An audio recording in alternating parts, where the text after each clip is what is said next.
So Bob, I think I'll just mute everybody while you're talking. And then we can, if you have questions, feel free to put them in the chat box and then we'll get to them at the end. Is that cool, Bob? Or do you want people to interrupt you? Or no, No, that's that's cool. perfect. That's cool. Actually, Can I again, ask if this will be recorded? It is being recorded. Yes. Very good. Thank you. Absolutely. Yeah. Yeah. So it will be here for posterity. Very good. Thank you. So Bob, I'm going to leave it over to you. so the good, bad, and the ugly is, that recording this means that if I make any mistakes, they're recorded for posterity as well. Right. But Oh, hold up. There I muted you for a second. Are we back?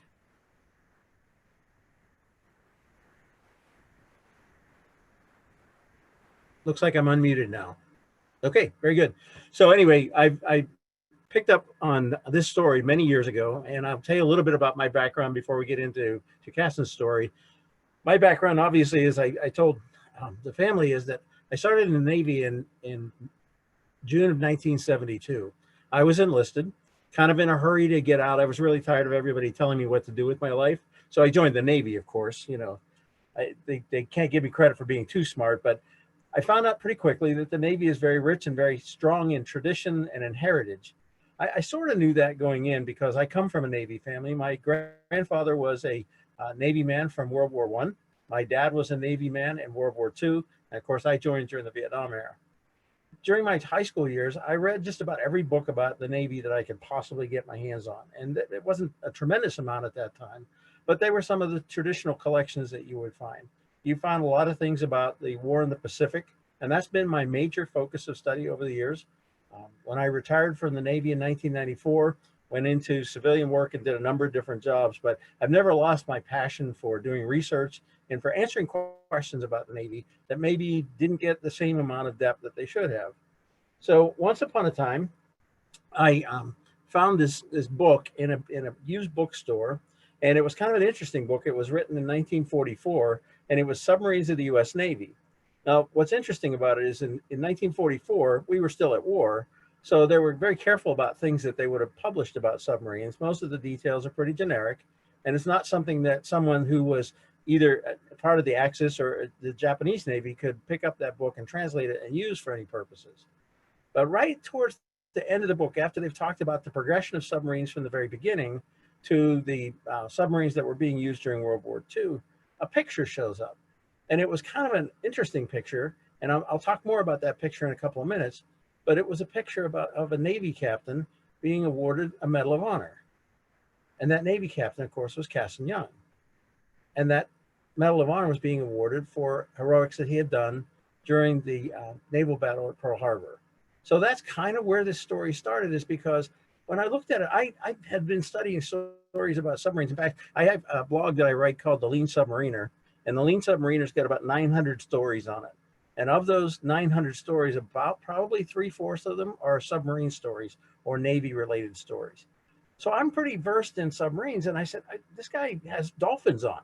And that dolphin, of course, is the insignia that we wear in the submarine world to indicate that you've been qualified in submarines.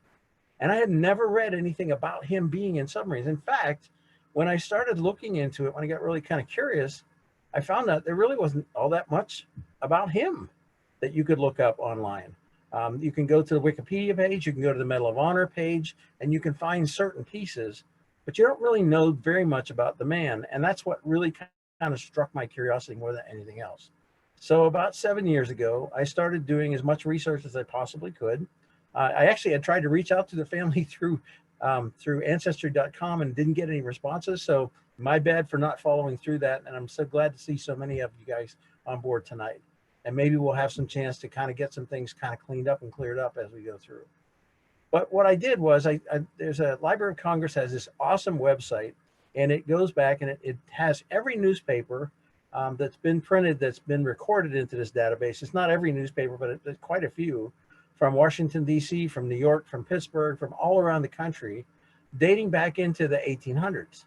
So you can actually go in there and you can use this Library of Congress website, and you can type in Cassin Young, you can type in a year, and it will return to you any articles that have been printed in any of those newspapers over the years. So most of what I've written in the book comes from Library of Congress. It comes from the Naval Academy records, because online you can also find all of the yearbooks for all of the midshipmen that have gone through the academy, clear back to the beginning of the century, so, or the last century. So that's an awesome resource as well. And I used ancestry.com and some stories and things that we found through there, and that's kind of how we put the whole story together. So that's where we started from. So Teresa, I have a question. Are we going to be able to do a screen share?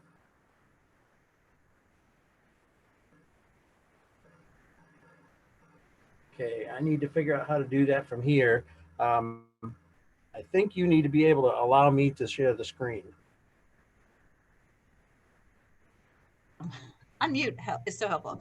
I think you can. Are you getting a thing that says you can't? Hang on a second, let me find out. Yeah. My Zoom meeting, don't need this one. I'm not seeing it. It should be at the very bottom, a green button that says share screen. Okay. Sorry guys, technology. This is the first time I've done one of these by Zoom. Usually when I do these, I do it right from the room where we're at. But I think we may now have it. Woohoo! What are we seeing? Your screen. All right, awesome. So what you should be seeing is basically the title screen, Every Moment Mattered, the story of Captain Cassin Young. Is that it? So I'm going to do something just a little bit kind of give you something from the book, because I think it really kind of lends itself to what we're doing. When I started doing this, and of course I have a couple of different hobbies besides just being a writer and being a retired Navy Chief Warrant Officer, I also happen to be a part-time pastor. So I read a lot, and one of the things that kind of struck me as I was reading this or putting the story together about Captain Cassin Young was that it relates back to the book of Ecclesiastes. Probably the most famous phrase from the book of Ecclesiastes is, there's a time to be born and a time to die. So chapter 7, verses 1-2 exemplify the adversity that's inevitable in all of our lives. It talks about a good name is better than fine perfume, and the day of death is better than the day of birth. And that really hit home when I thought about Cassin's life. Someone who made a difference in everything that he did. It is better to go to a house of mourning than to go to a house of feasting, for death is the destiny of everyone. The living shall take this to heart. To understand the life of Cassin Young, you have to understand the meaning behind those verses. So that adversity that we talk about is really a kind of a refining fire in the life of any person. Adversity is a reminder that our lives are measured and in many cases short. It reminds us that we should seek wisdom and live our lives in the shadow of that wisdom. Most importantly, adversity strengthens and refines our character. Since the beginning of time, there has been one constant. Those who live their lives with those three factors in mind will be ready to answer the call when the ultimate adversity strikes. And that's the case with Captain Cassin Young. He danced with destiny throughout his entire adult life until the moment it caught up with him. In every life, it'd be fair to say that some moments matter more than others. If you're Cassin Young, the moment you were accepted into the Naval Academy in Annapolis may have been one of those moments. Or the moment you were fully commissioned as an ensign and find yourself on a battleship might be another. That moment marked the end of some of the most refining trials that any man could have endured. And we'll talk about those in a couple of minutes. And he endured those. Those trials started from the very first days that he was at the academy with the death of one of his shipmates. Within days of joining the academy, something really tragic happened, and it stayed with Cassin and his entire class for the 4 years that they were at the academy. So thinking about that and the many brushes of death that he probably had close contact with all throughout his career because of the type of life that he got into.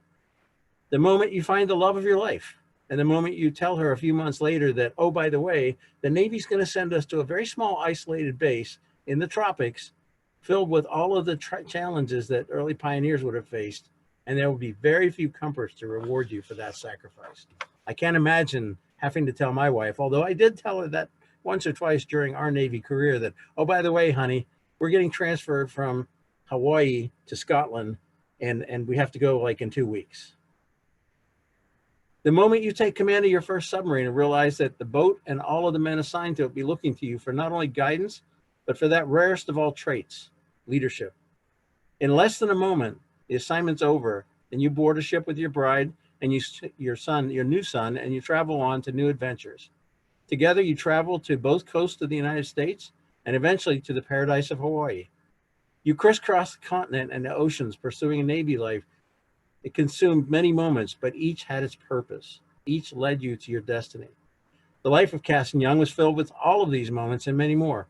In a remarkable journey that lasted over 30 years, Cassin Young would play a role that he was ordained for since he was growing up in the District of Columbia. He was on the cutting edge of the transformation of the Navy from its olden sailing days to the modern oil-fired boilers that propelled sleek battleships, cruisers, and destroyers all the way across the Pacific and the Atlantic in defense of the country he loved. That 1916 graduating class of the Naval Academy would provide many of the young men who pioneered the use of the newest technology that emerged as they grew. Submarines and airplanes would come to their maturity under the watchful eyes of this class, and modern communications and technology would race to keep up with the emerging threats that they faced.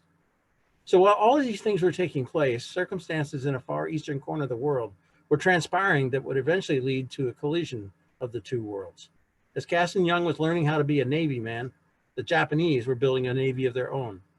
Even in the early years of the 20th century, the leaders of Japan saw that they had their own destiny and purpose. This island nation needed to grow beyond its borders in order to continue its journey into the future. Raw materials and many resources were in scarce supply, and the vast world of the East was theirs for the taking if they could develop the means and challenge the faraway powers of the West. Japanese officers were taught about warfare and achieving great glory for the emperor.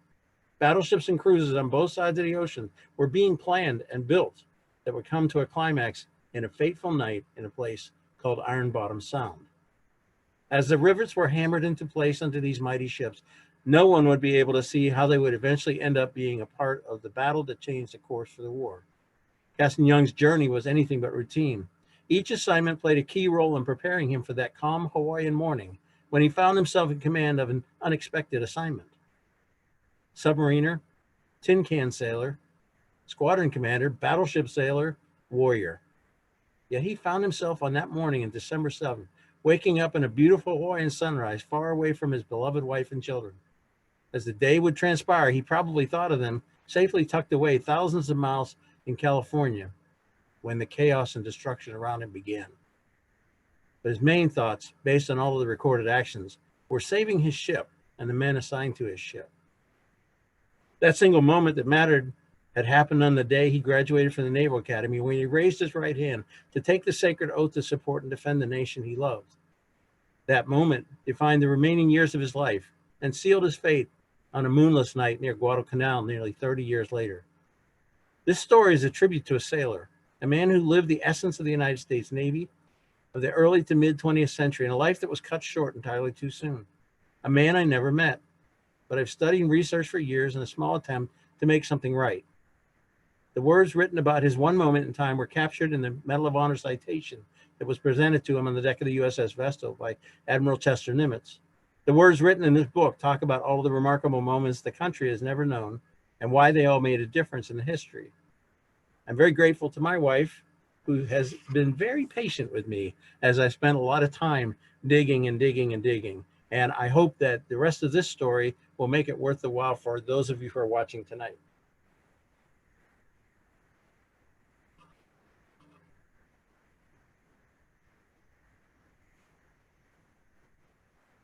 I'm trying to get the thing set up right for me. Hang on just a second. And that should be it. You're still seeing the screen, right? Thumbs up. All right, so what really kind of piqued my interest on this is that my third submarine was a submarine called the USS San Francisco. USS San Francisco was a 688 class submarine, and it was built probably in 1979. We put her in the water. In 1980, we built her. In 1981, we commissioned her. The picture that you see is the USS San Francisco sailing into the harbor of San Francisco. These were nicer times. The city was much more pleasant and friendly to the Navy at that point. We had just gone through a kind of a restoration of relationships between cities and ships and submarines at that point. So the submarine San Francisco was very welcomed, and we got a chance to see the city, but we also got a chance to see some pretty interesting sights along the way. the journey began with the picture I told before about that book by Robert Hatfield Barnes, was written in 1944 for United States submarines. This was the picture. And again, looking at the picture, for those of us that have been in submarines, I saw it and I said, wow, he has dolphins on. How did he get those? Where did those come from? And what kind of story is there behind that? And that's what really kind of piqued my interest more than anything else. But before we do that, let's just talk about the boy and where he came from and what was going on in his life at that time. And so 1894, he's just an ordinary boy living in Washington, D.C. And this was a picture that was taken from one of those newspaper from that time frame. And it is Washington, D.C. And look how really primitive that many of the areas in Washington, D.C. were. The streets were not all that well paved. We were still using horses, and we were still using all sorts of different manners. Bicycles were fairly new at that point. So technology had not really risen that fast when he was a young boy. But that's the kind of world that he had been born into. Now, as he gets a little bit older, in the early 1900s, these were extraordinary times because things were rapidly changing. Technology was just suddenly exploding. The ability to mass produce automobiles was something that was really coming into its fore in the early 1900s. Orville and Wilbur, with their amazing ability to beat gravity and fly, was something that was tremendous. Electricity was really coming into its own, and electricity in many different forms. We were able to have mass communication that we were never capable of before through movies and through pictorials. And of course, one of my favorites, the Harley Davidson motorcycle, 1903. So everything was changing really, really quickly. And one of the things that was changing really quickly, particularly for the United States Navy, was in 1900, the Navy bought its very first submarine. Now, there had been other versions of submarines along the way, and those submarines had been more or less not that acceptable. But the Holland, the S-1, was bought by the Navy in April 11th, 1900. It's kind of interesting. The picture that's in the background of where the submarine is at is actually a Russian battleship, but the juxtaposition between the two types of warfare is really kind of evident. You have this tiny little submarine that's probably manned by no more than 8 people. And it's run by at that point, gasoline engine, which is that's the freakiest thing I can think of, is having a little submarine, a tiny submarine with an engine inside and gasoline stored inside. It was actually in the early days before we discovered that gasoline wasn't the best motive power for submarines. There were all sorts of different diseases that sailors were suffering because of the gasoline fumes and operating. But they were a brave and a hardy bunch. They decided that, this needed to be done. Now, Big Navy, and I call them Big Navy, so for those of you that come from, the larger ships, looked at the submarines as being a distraction. They looked at them as being something that was going to take away funding and take away all sorts of things. And let's not get too serious about this, because in 1900, even though France and England and Germany and the United States all had their own version of a submarine, no one had really successfully demonstrated yet how those submarines would make a difference. We'll think about that as we go through the next couple of slides. But something happened along the way in Cassin's life, and it was a very tragic thing. So on January 2nd, 1905, his father passes away. In those days, if you think about this now, he's 9 years old when his father passes away. His father would have been the head of the house, would have been the one who was giving him his guidance and his direction. And at 9 years old, I don't know, if I was cut off from my dad at 9 years old, I can't imagine how different my life would be, because my dad was someone who was an overpowering person. He was somebody who really gave us a lot of our, not only religious beliefs, but also gave us a lot of our technical beliefs. So this particular clipping, by the way, is from the Washington Times. And when I publish the book, we'll have all of the links to where these came from if somebody wants to go back in and do any additional researches. For the purposes of tonight's presentation, I've kind of done some snipping and just kind of put that in. So the funeral service was held on January 4th at 9:30 a.m. and the interment was private. I don't know anything more about his death. That's one of the reasons why I'd love to be able to talk to the family. If they have some additional knowledge that we can put into that, that would be helpful.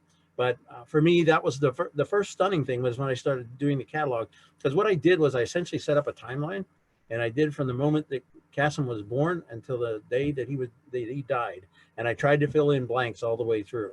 This was one of the first key things. And again, think about it.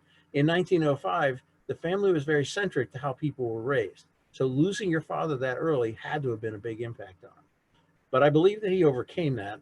And the reason why I know that is because by 1912, he had managed to do the right things to get himself entered into the United States Naval Academy. Now, if you know his history, you also know that he didn't go directly there. He studied at St. John's first with his roommate, who ended up being his roommate in college and at the academy. But in 1912, this was a pathway. This was a perfect opportunity for him to get a government-paid education, and a really decent one too, because things were really changing with the Naval Academy by 1912. And we'll talk about that in a few moments. I can just imagine 1912 coming from being a civilian and not having any access to what it would be like. You know, now when I do a lot of coaching and counseling for young people that are going to go to the academies. I was the president of Pittsburgh Navy League, and we try to help folks to understand what it is they're about to get into. But back in those days, he might not have had all that much information ahead of time. So he shows up in the summer of 1912, and he finds out that he's going to be standing around a lot. He's probably going to be carrying a weapon. He's probably going to be marching more than he ever thought. And who would have thought in the Navy marching? But of course, with the academy, that's one of the ways they do the strength building. And they certainly were all about doing strength building back in 1912. In 1912, he became something called a plebe. And a plebe is the lowest of the low. Unfortunately, you got to start someplace. And I can't imagine, you know, coming into that situation. I was enlisted for most of my career. I didn't become a chief warrant officer towards the end, but I certainly can. I've talked with a lot of folks that went through the academy, and that first couple of weeks is probably pretty miserable because especially back in those days, everybody in the world's yelling at you. Everybody in the world, they come up with nicknames for you that will stick with you not only then, but for the rest of your naval career. And some of them are not actually nice. That's what I've heard. Okay, Cassin, can you confirm that? So apparently being a plebe was not exactly the highlight of his career, but something happened that set the tone. And this was only a couple of weeks after he showed up for school. They probably had just been issued their first rough uniforms, and they were rough. They were not the smooth wool and things that we're accustomed to now. They probably, you could still smell the stencil ink that was on the uniforms because they had to stencil everything to make sure that they had protection over their uniforms. The ship that you're seeing right now was the frigate Hartford. The frigate Hartford was essentially a training and crew ship for the midshipmen. It was one of those ships, and you can see in the middle of the ship, it's got a little smokestack coming up. So it was one of those transition ships that had been built probably either at or at the end of the Civil War. It had steam, so it did have an ability to move, but those boilers were not very powerful. They still relied on sails. So one of the traditions at that time for all the new the plebes, the people that were showing up to go to school, was that they had to climb that center mast all the way to the top. Whoever made it there first and spiked their hat would end up being called a midshipman from that day. So it was actually a kind of an honor thing. It was supposed to be, you know, a challenge. It was supposed to be something that would be a lot of fun for everyone. And it got to prove that if you were a young man who was strong and fast and quick and got up there that much, that you're going to be somebody who is probably going to be a leader. But unfortunately, in July 1912, something happened. In July 1912, the midshipman that got up the fastest, and his name was William Leonard Bullock. William Leonard made it all the way to the top, spiked his hat, and on the way back down, he lost his grip. And he fell almost from the very top all the way down to the deck. Now, again, you are looking at this as we're looking back 100 and some years now. Doesn't have as much impact on us. But Cassin probably had not seen a person die in front of him before. He would have been on the deck of that ship with his shipmates, and he would have watched this death happen almost from the very beginning. Reading through the Naval Academy paperwork and the graduation book from 1916, it talks about it, and they kept him on the rolls for the entire 4 years. They kept his memory alive for those 4 years because it was just that important to them as individuals. So that's the very first brush with death that Cassin Young comes that close to. It had to have affected him, had it affected all of them. Even though they were only 18 years old at the time, it still would have made a difference in their lives. I know that in my own life, when I was young and I was on my first submarine, I watched the guy die. And it leaves a very, very distinct mark on you from that point on. So this is how he's starting his naval career. But the naval career's got some real interesting things ahead of it.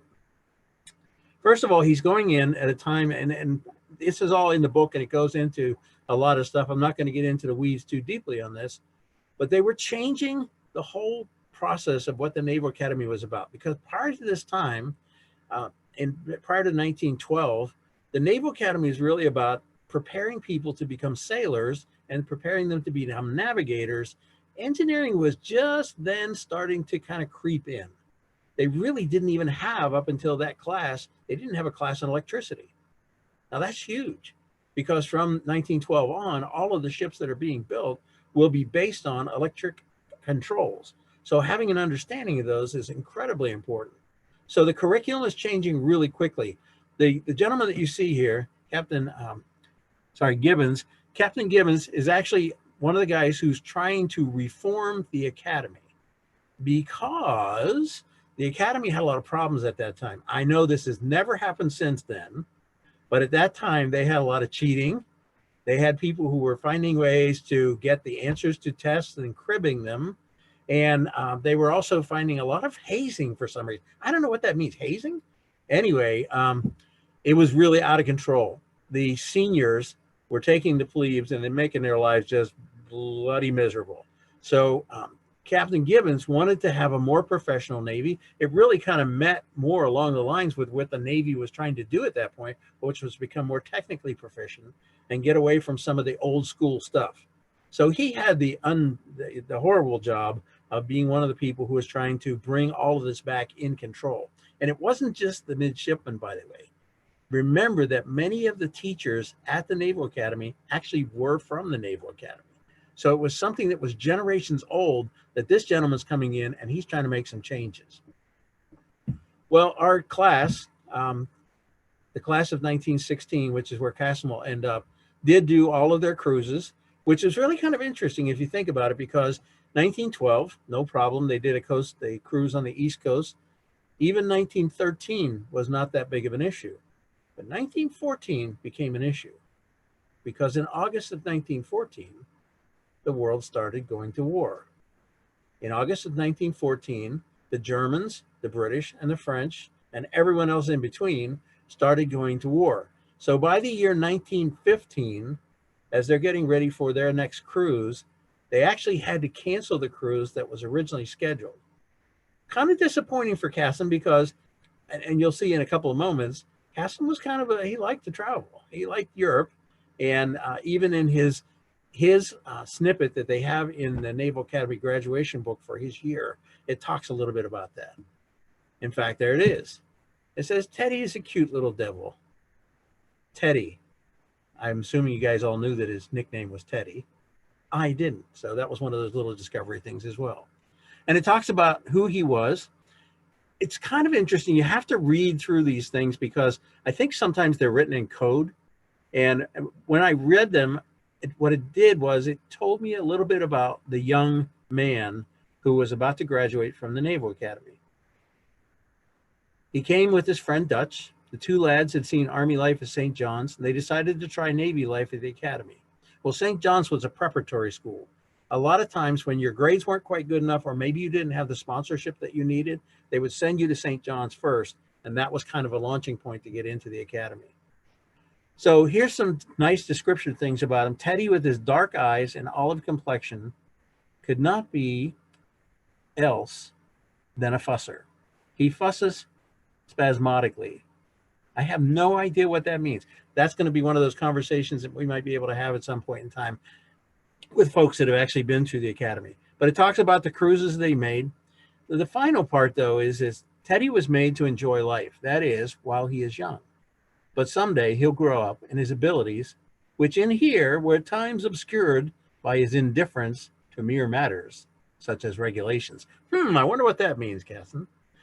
Mere matters such as regulations, perhaps maybe he got a few demerits here and there.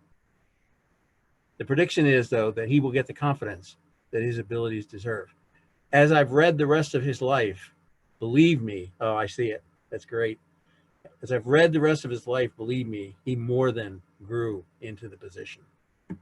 So his first role, 1916, he ended up going to the battleship Connecticut. Battleship Connecticut at that time, remember, 1916, we had still not entered the war yet. In fact, they weren't quite sure what to do with most of our ships because we had a problem with a lot of our early ships. Many of our early ships were still coal-fired ships. In order for the larger ones to actually play any kind of role in Europe, they were going to have to either be converted to oil or we were going to have coaling stations at every turn. Ireland, Great Britain, you name it, they would have to do that. So the Connecticut was destined to not be part of the battle station. In fact, even in 1917 and 1918, she did not. She played a very key role, but it was not part of the battle. In the meantime, though, the enemy, the Germans, and even the British had discovered that the German submarines, even though they were a cowardly, underhanded weapon, they were the face of the future. And it was time for all of the nations to start paying attention to that. Not going to spend much time on that, just making it as a mark in time to make sure that you know there's a reason why I put that in there. The Connecticut was part of one of they basically ended up being troop ships. They brought troops home because the people back home after November 11th, 1918, the people wanted their boys home. So the best way to do that is use whatever available ships that we had. And all of those big ships like the Connecticut and many of the other battleships that had not participated in the war, they were the ones that were being used. But this created a problem in 1918 and 1919 because men who had graduated from the Academy class of 1916 were facing some real challenges. The world is now going to be at peace. Remember that? Yay, we're going to get rid of all the battleships. We're going to get rid of all the other ships. Nobody's going to fight anymore. So suddenly you find yourself with a beautiful 4-year degree in naval engineering and naval electronics and engineering. And suddenly you find yourself, maybe there's not going to be a place for you. Cassin was smart, though, because he found his place. And there's a reason for that. I'm not going to talk about it tonight, but there's a reason why he ended up being channeled into submarines. And I've traced that back to one of the engineering officers that was in charge of him when he was on the Connecticut. This guy also, he was a lieutenant commander. This guy also recognized things are changing in the Navy. If you want to go farther in the Navy while the Navy tries to figure out who they are, you better find a better place. And one of those was they instituted the Navy Submarine School in New London in 1919. It was perfect timing for Cassin, and it was perfect timing for the class of 1916, because the class of 1916 had spent a lot of time studying electrical. And because of that, all of these new submarines were heavily dependent on electrical circuits and electrical systems. So it was like the perfect match. It was the great place for him to be. And the other nice and amazing thing about it is that once you got into submarines as an officer, after you had been, he was a Lieutenant JG at that point, you could command a submarine.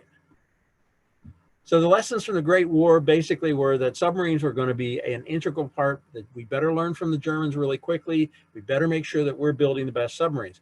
Many people don't realize this, and it's in the book also, is that Thomas Alva Edison was actually involved with the Navy submarine program before, during, and after the war. He helped with the storage batteries, and he helped make our submarines a little bit more compatible. The other lesson that we had to learn really, really quickly was completely isolate ourselves from gasoline engines and go to diesel. And again, the engineering background that was taught the class of 1916 made them perfect for that, because they were already inclined to understand how the new technology with diesel was going to help them. So his first duty was commanding officer of the USS R-23. This is one of the ones where he told his wife, oh, by the way, honey, we're moving. And they ended up going to a place called Coco Solo, which is the Panama Canal Zone. The submarine force was actually very, very well designed to help defend the entrances to the canal. And it was designed that way because, first of all, those submarines were not like the ones that I served on. They couldn't stay under for very long and they couldn't go very far, but they were perfect for short-term patrolling. And that's where he spent most of his time after he took over the R-23. This next slide just indicates kind of a potpourri of where he went from that time frame. He commanded a destroyer, He was back at the academy teaching. He was in charge of submarine squadrons, and he ended up on the Texas. He ended up doing a lot of different things on his way. But the last big assignment, right before the war, in July 1939, he was the submarine-based New London executive officer. That was a pretty good position. You really had reached the height if you got to that point. He was a lieutenant commander at that point, made commander. And while he was there, he was in charge of the budget for the submarine base. Now, remember that prior to 1938-39, we didn't have much of a budget. We were still trying to say, oh, no, we can still have peace. We can have peace. But suddenly in 1939, with what was going on in Europe and what was going on in Washington, D.C., the government realized we did not have the bases that we needed. They were not well equipped. They were not ready. So the spigot opened up a little bit. His job as executive officer at New London was supposed to be to make sure that all of the facilities on the base were equipped for the new submarines that were at that time being built. The new types of submarines that would fight World War II were already being built by 1938, 1939. And he made sure that submarine base New London was ready for that. This is the part that I'm going to need some of the young families' help, because I've got this story. And the story comes out that they got a new commanding officer, and the new commanding officer's name was Cutts, C-U-T-T-S. And if you look him up, I've got pictures of him with Franklin D. Roosevelt, and he was a pretty big deal. He felt pretty highly about himself, but his wife felt even more highly about herself. And as the commanding officer's wife at submarine base New London, she moved into her quarters, and they weren't to her liking. So she told her husband to tell that executive officer to let loose with the money and completely redo her quarters to her liking. So this is the story. This is the legend. When this happened, Cassin said, no, we're getting ready to go to war. And I've already spent the money that needs to be spent for all the things that are really important. So by the way, I'm not going to do that. Now, anyone who's been around the Navy for any length of time, and 22 years was a long time for me, you understand that if this legend, if this myth is even slightly true, the commanding officer's wife does yield some amount of power, not official, nothing that the Navy would ever acknowledge. But if the husband is coming home every night and having to listen to an unhappy wife, well, you know what the old saying is, unhappy wife, unhappy life. So we're told that Cassin was put into a kind of a negative, dark place at that point because he would not follow through with what Cutts told him to do. And he departs on November 19th, 1941. The follow-on tour from something like a New London executive officer, the follow-on tour should have been one of the capital ships as a commanding officer. Instead, where does he go? The Vestal. Now, nothing against the Vestal. I want to make sure that everybody understands this. I love that ship more than I can possibly tell you. I've spent as much time researching the ship and its history and when it was built, where it was built, why it was built, how it transpired, and so many things about that ship. And probably because after I became a chief warrant officer, I was on an auxiliary ship myself. I served on a submarine tender. So I understand the place of these types of ships. And for me, it was a great thing. But for Cassin, this had to have been a letdown. He had been in plans.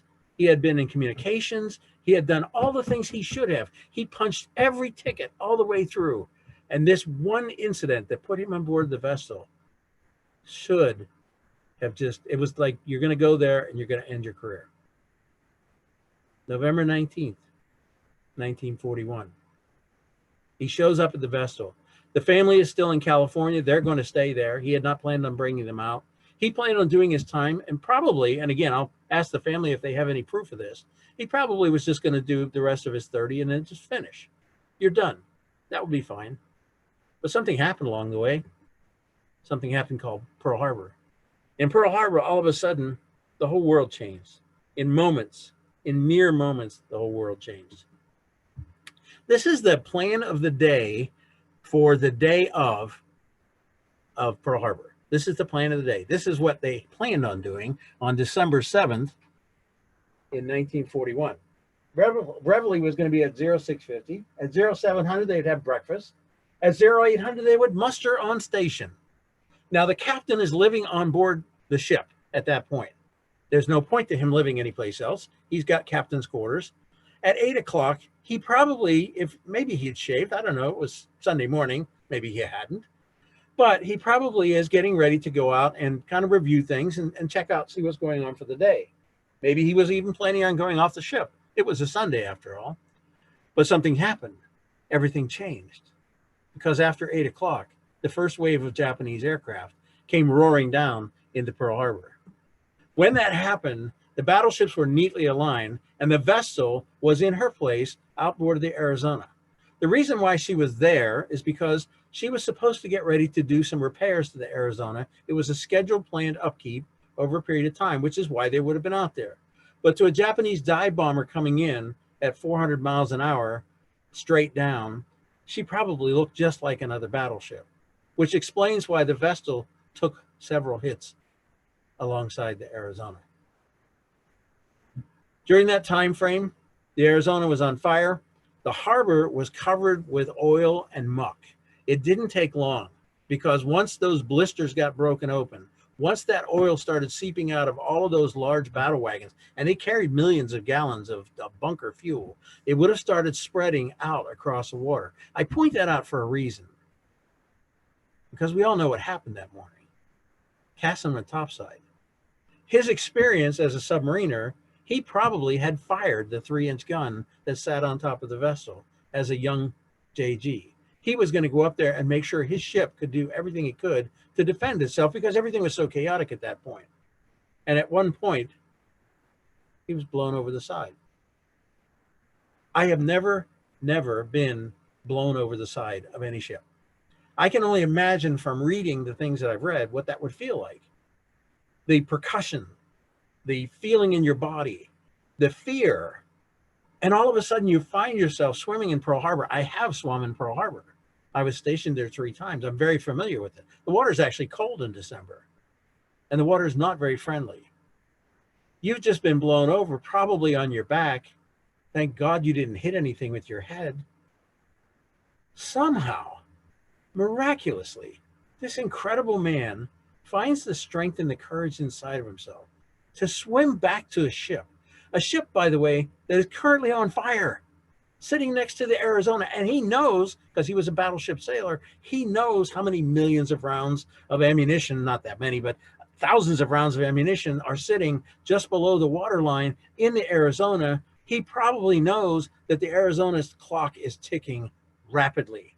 And what does he do? He has the presence of mind to know to get his ship out of harm's way. He knows that he has to get the vessel away. That's his ship. That's the one law that we all learn. Even though I was only a chief warrant officer, I actually had command of a dry dock for a while, and I know what that's like. That's your command. That's your responsibility. He knew he had to get his ship out of harm's way. So he was going to do anything that he could. The executive officer just told everybody, abandon ship, get off while you can. He came back on board. Now, what does he look like? Think about this for a minute. He's just climbed out of the water. Assuming he may have been in some sort of whites, which would have been typical for that time of year in Hawaii, he's probably, well, he's wet, right? We know that. He's probably got some oil on him, probably not looking too well, but he comes back on board his ship, rallies the men, and he saves the ship. When I read through the thing that marks his Medal of Honor, it's so stunning. And I love the story, and I could read it. I'm not going to read it to you tonight because we're going to run out of time, but I want to tell you something about this. There's something called the Arizona controversy. You may or may not be aware of it. There was a book, and I'm going to just hold it up. It's called All the Gallant Men. Have you read it, Cassin? You know what I'm talking about. Inside this book, and I'm going to touch the third rail, and I hate to do this, but I'm going to do it anyway because I did it in the book. I honor all men who survived Pearl Harbor, all women who survived Pearl Harbor. They are heroes. I think they are some of the bravest people that we've ever had in the United States military. But a 90-something-year-old has a different memory than a 20-something-year-old. Over the years, things change in your head. I know that because I'm 66 years old, and I can tell you that some of my stories from 1972 have changed. Okay, it's just human nature. In the book, there's a part about a guy named Joe who threw a rope over to the Arizona so that people from the Arizona could come over. And this is what really kind of got to me. I got this book for Christmas a couple of years ago. I've read it 10 times because I want to make sure I understand. And what this man says is so horrific to me as a sailor. Why would you ever do that? He talks about questioning the Medal of Honor that was awarded that day. And to me, that is the greatest sin of all times. So that's part of what my book is about, is to try and clear that up. Again, remember, and if we don't cover anything else, just remember this: blown over the side, covered with water, probably has bunker fuel on him. He comes back up on his ship. What would be your number one thing that you'd want to do if you were the captain of that ship? You'd want to get it underway, right? You would go to the bridge. You would go and take that ship and get whatever steam you could get up, because they didn't have very much, but you get whatever steam you could get up and have all the lines severed and moved. Who are you going to send back to tell the people to cut the lines? Probably the XO. Oh, by the way, his name was Young. So you get the XO who's running back there. And this is what I believe Mr. Stratton wrote about in the book. I don't think he would have known who Cassin Young was if he walked up to him and slapped him in the face, because he'd only been on board for 5 days or 2 weeks, right? He hadn't been there long enough. How would a guy from the Arizona know who the captain from the vessel was? Not possible. And the other statement is that the old Joe, the hero here, the captain would have known he was this or that. And I'm like, how would he have known? It took me weeks and months sometimes to learn all the people on my cruise. Anyway, so that's the Arizona controversy. I cover it in great detail in the book, and I'll be looking forward to talking to the Young family to make sure I don't get anything wrong. But in my mind, it's not a controversy at all. So right after that, and this is the great thing, the vessel beached, but was able to get fixed. While she was fixing herself, she was fixing the other battleships and getting them back into battle. She was fixing the cruisers that were there. She was a repair ship. She was doing exactly what she was supposed to do. The Navy decided it was not going to wait for MacArthur. It was not going to wait for the Europeans' first strategy. They had to do something to start winning back. So they started the Guadalcanal campaign in 1942 in the summer. That's a pretty big stretch of ocean to go across, and the Japanese controlled most of that ocean that you see right now. Where the vessel ended up being was in a place called Noumea. Noumea was in the back areas. It would have been a perfect place to have repair ships. In fact, you can see them there, and you can see them repairing those ships. It was really important because we were getting our butts kicked at Guadalcanal. The Japanese had learned how to night fight. They had learned how to use their torpedoes. They had learned so many things, and Guadalcanal was not a good time for us. So Noumea was a place where he was at. And then November 7th, 1942, he becomes the new commanding officer of the USS San Francisco. We talk about that in the book, about why that would have happened. We talk about his relationship with Admiral Callahan. Callahan was a really, really big deal. Admiral Callahan was Roosevelt's aide at one point. He begged to go back to his former ship, which was the San Francisco. But what he knew he needed a captain who was going to be able to get the ship going. Some funny things happened that day, and that we're not going to have time to go through the whole battle. I would tell you just this. From Cassin's standpoint, the morning before they go into battle that night, they're attacked by a Japanese. The Japanese aircraft come in and they crash into the aft end of the ship, kills many people. It damages the ship really badly. It could have been horrible. Fortunately, the firefighting teams and the damage control officer and McCandless and all those guys were right on it, and they were able to contain the damage. That night, they knew they had a mission because the Marines on Guadalcanal were being bombarded and destroyed by the Japanese night fighters. The battleships were coming down on a regular basis. They were destroying lives night over night. We could have lost that just by that until this night, the night battle, the cruiser night action of that evening. So I kind of went through it. 0-0, Callahan returns via Lenga Channel. He's going to sweep Savo Sound. He's going to look for whatever he can find. Callahan made the biggest mistake of his career. He did not put the radar ships first. That doomed the fleet. Maybe. Helena's radar spots the enemy. They try to get the information, but again, Callahan was an old sailor from the standpoint of how they operated. They didn't use radar to help direct their fire. They didn't use radar to direct their ships.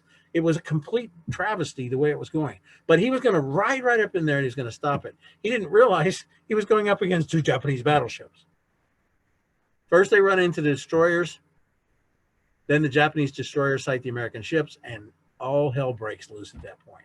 They call it I can't remember the exact terms, but it's like having a bar fight at night with no lights on. That basically is what was described. And Callahan says to the world, we want the big ones. So that's his thoughts. That's how he was raised. That's how he was going to fight his battle. And they sailed straight into the worst possible place that you could have for unarmored cruisers, unarmored destroyers, and other ships that were just not built for that type of battle. 148, Callahan sends the order, odd ships fire to starboard, even to port. What? What does that even mean? I mean, it's been debated over the years and people have tried to understand what he was trying to do. But again, thinking where he was trained at and how he was trained, that would have been a normal order for him. 149, it was the barroom brawl after the lights had been shot out. 150, Atlanta sinks its DD and is torpedoed. Atlanta's a hit. And Admiral Scott, who should have been on the San Francisco, Admiral Scott was killed, and probably it was the San Francisco. Being a San Francisco submarine sailor, I know that story pretty well. 52, the Aaron Ward attacks the battleship Hiei. A destroyer is attacking a battleship. The courage of these men, incredible. 153, Admiral Abe on the Hiei is wounded. This is actually a pretty fortuitous thing for everybody, but it comes a little too late because at 154, Admiral Callahan, Captain Young are killed. The orders given, cease firing our ships. And on the San Francisco, 77 sailors, including Rear Admiral Daniels J. Callahan, Captain Cassin Young, are killed. 105 have been wounded. The amazing thing about that is, and I'm sorry that I have to rush through these because we're running out of time, is that all of this stuff is going to be in the book. It talks about the damage to the San Francisco. Despite all of that, the San Francisco came back and they were able to fight the rest of the war. So when we visited San Francisco the very first time in 1981, they took us out to the point, and I got a chance to stand next to where this monument's at. And it gives you such a tremendous feeling. And I knew even back then that I had to find out the rest of the story. It wasn't about the ship. It was about the men. It was about people. It was about the fact that every moment mattered. Cassin Young, the destroyer, sitting in Boston Harbor right now. When I do launch the book, I've got a plan to go to the destroyer. I'm going to go back down to South Carolina and visit the family's headstone area. And I'm going to go out to San Francisco and I'll go out to Pearl Harbor. So those are my plans for the book. I'm so glad that you all joined me tonight. I'm just about at the end of my time, but if you want to, I can open it up for any questions and hopefully I can answer them. Yeah, that's fine. We do have time for questions. So you can stop sharing your screen. Everybody, you can unmute yourselves if you would like. And feel free to ask any questions you may have. I would like to say, Bob, your story about the my dad, who was Captain Charles Young, who was the oldest son of Captain Cassin Young, class 42 out of the Naval Academy, who served in World War II as a submariner, like his father, told me many years. He's been gone for about 30 years. Told me many years ago why his father was passed over for captain. And it was almost very close to the story you said. He said that the new captain of the base came in, and the wife wanted to rehab the quarters, and Captain Young, or Commander Young, he was a commander at the time, said to the skipper, "We already rehabbed the quarters last year, right after I checked in. And if he's anything like my father, Captain Charles Young, and I'm sure he was a very direct guy. He probably didn't say, 'Well, sir, we probably can't do that.' He probably said, 'Sir, you're going to have to sign off on that. I'm not doing it.' That's probably the way he said it. That's exactly right. That's why he got passed over for captain and got skipper of the vessel as a commander." You're exactly right on that. My dad told me that story a few years before he died. You know, I'm so thrilled to hear that.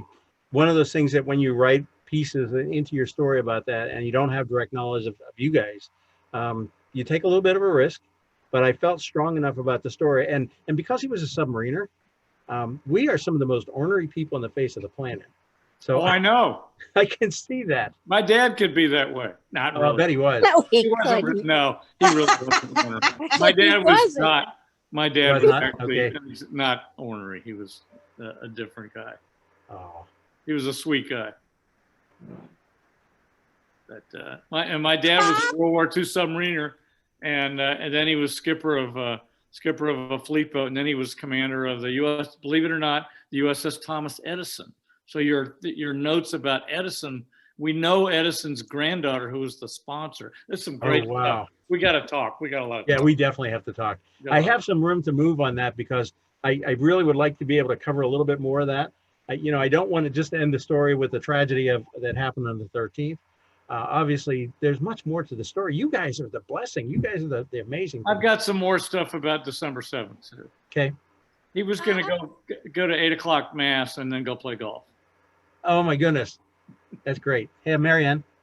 I was just, have you talked to the Marianne, who's a docent at the USS Cassin Young? I have not been up to Boston yet. Marianne Ruscio is wonderful. Yes, Yep. you must speak to her because her stories about the Battle of Guadalcanal are remarkable. And we do know that Cassin Young was mortally wounded, and she has stories about the doctor that came to treat him and that sort of thing.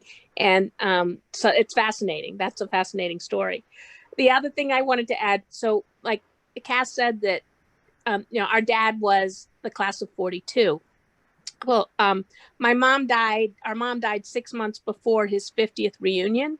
And so I went with him to the class of 42's 50th reunion in the early 90s. And at that point, they were graduating at the half year. So our dad graduated in December 41 from the Naval Academy. And at that point, he had Parkinson's, and he was the most infirmed looking person at the reunion. So it was pretty apparent that was probably going to be his last reunion that he was going to attend. And this man came up to us. This man came up to us and said, and I'm standing there and said, my mom passed away about 3 months ago. and it said that I was with your father after he was injured because he was on the San Francisco, and I sat with him and we spoke about you, and he was so proud of you.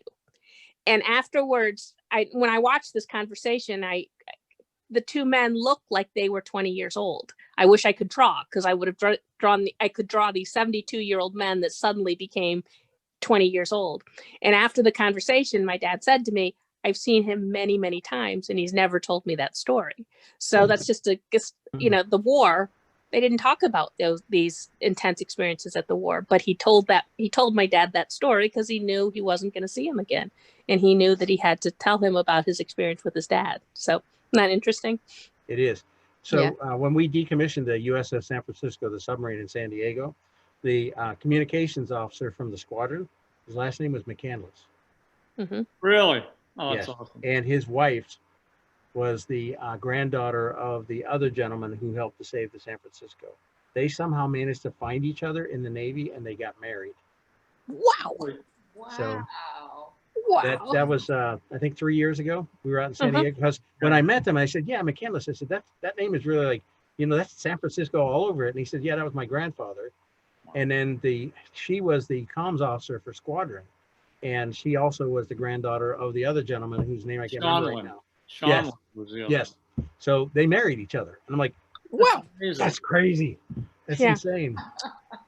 But you got to talk to Marianne in Boston, because She's her stories are absolutely amazing. Okay. I definitely have that as a to-do action. And one other little thing I might mention, you talked about the Arizona blowing up. The Ford magazine of the Arizona blew up. That was what blew my grandfather all over the side, when the Ford magazine of the Arizona blew up. And that was the concussion that blew him over the side. And he swam back, and the ship had taken a bomb hit, like it said, from the same attack that nailed the Arizona. And he got him to chop the lines to the Arizona. And you're right, Lieutenant Young, no relation, had given the order to abandon ship. There was nowhere to go. And and so he got it underway, like you said. Yeah. So what I've read and what I've been able to find out from the damage reports is that the vessel was actually on fire before the second explosion, and it was the second explosion put out their fire. I hadn't caught up with that. Okay.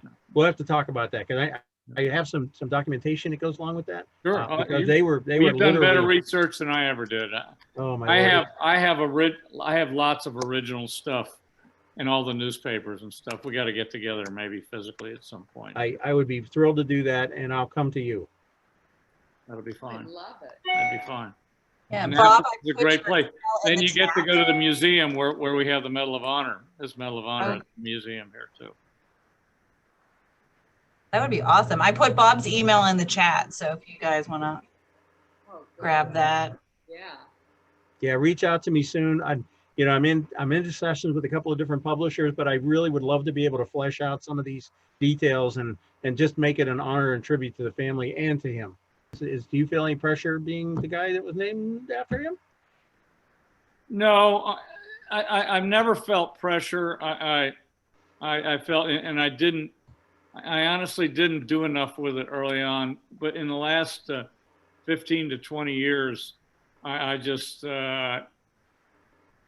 wanted to know more about it, and I've done a lot more research, and I go up to the destroyer whenever I can and all that kind of stuff. I don't really feel pressure. I feel honor of having been my dad having named me after my grandfather. I just feel honor more than anything. I also just put the website address for the Lean Submariner up. I've got about 900 and some stories on there, and the website is searchable. And there are a couple of stories that I put up there about Cassin and about, mainly about the naval battle Guadalcanal. I've done probably for the last 4 or 5 years, I've done at least a dozen presentations on the naval battle Guadalcanal. You guys got kind of a small snippet of it, but I've spent a lot of time studying historical documents as well as pretty obscure documents that I've found just to balance out and see what really happened. So it's a phenomenal story. Callahan didn't really get it done. When I ask myself the question, why has Cassin Young not been recognized the way he should have been? Part of me, and this goes back to the research too, when Callahan died, a lot of people wrote books about him right away. His priest, there's a number of really famous books about Callahan, and everybody was focused in on him being this raging huge hero, and frankly, I'm agreeing with you and not disparaging him because I'm not in his shoes, but he made a lot of big mistakes and probably cost a lot of lives that didn't have to be cost. But in the end, as we all know, they stopped the Japanese. Well, they did. That night was the last time the Japanese had they never put more soldiers on Guadalcanal. And even though there was a whole lot more war to go and a whole lot more islands to take and a whole lot more naval battles, they never were on the offensive again after that night. Right. Even though it was pretty much a stalemate, the battle itself. And it was a stalemate. And there's a bunch. I'm sure you've read Neptune's Inferno by James Horn, and that's very, very well done. And I believe almost everything that Hornfischer wrote in there is very well done. Yeah. Well, guys, I'm honored that you all were here tonight.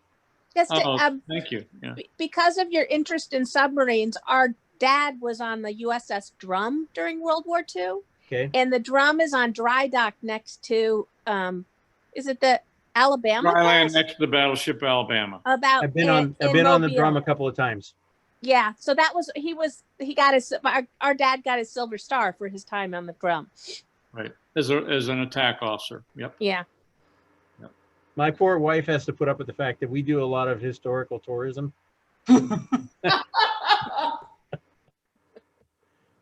Stop it. Hi. That's awesome. That's great. That's great. All Well, right, guys. the USS Drum was a tour ship in Washington Navy Yard in the late 50s, and I went on board it as a Cub Scout. Oh, wow. How fun. Yeah, but you know what? Yeah. I'm starting to feel old now because most of my old submarines are memorials and monuments now. Yeah. Yeah. Yeah. Yeah. Yep. Right. All right, Right. guys. Any other That was- questions for Bob before we end tonight? Well, Bob, this was a lot of fun. Thank you so much. You guys have just made my whole week. Oh, by the way, you say you're from Pittsburgh. My mother was born and raised in East Liberty. We all have half Pittsburgh blood in us. Yes. I love that. Well, I am so thankful that everyone joined us tonight, especially the Young family. How cool was that? And thank you, Bob. It's been an amazing talk. And Yeah. thank you, everyone, and have a great night. Yes. Thank you all. Thank you. All right. Thank you, We'll be in Bob. touch. Good job. Thank Anchors you. away.